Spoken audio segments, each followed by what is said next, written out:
Okay, so let's talk about how to solve a system of equations using elimination real fast. So we would use elimination versus substitution when equations are written like this in standard form, when you have the x and the y on the same side of the equation. When we had substitution, they were both y equals equations. Do you see how those are different? So when we have this x and y on the same side of the equation, that's when they're called standard form, my least favorite. That's when we would use substitution or elimination, sorry. And elimination is just what you think it is. It's going to eliminate or get rid of one of those variables, okay? So the cool thing is when they're set up like this, when the coefficient of one of the variables match, right? So the coefficient just means the number in front of the variable. The coefficient of the x right here is a 1 and a 3, so that one's not great. But we've got a -3 and a +3 right there for coefficients. Those are the same value. One's just negative, one's positive. So we can add these equations together and eliminate this one. I'll show you. So plus 1x plus 3x is going to be 4x.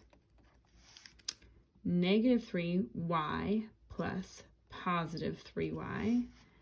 That just cancels, those go away. So we could write a 0 there, but that's just redundant, right? We don't need to write zeros in math. 7 plus 9 is 16. Okay? So because we eliminated that variable, I'm going to rewrite it so it's closer together. 4x equals 16. Now we've got this equation that's just so much easier to solve, right? We only have one variable left, and it's 4 times something is 16. I think I already know the answer to that. I'm going to divide by 4 and make sure x equals 4. Okay, so we've got the first half of our point right here. X comma y, right? Our x is 4, so I'm going to write my 4 in there.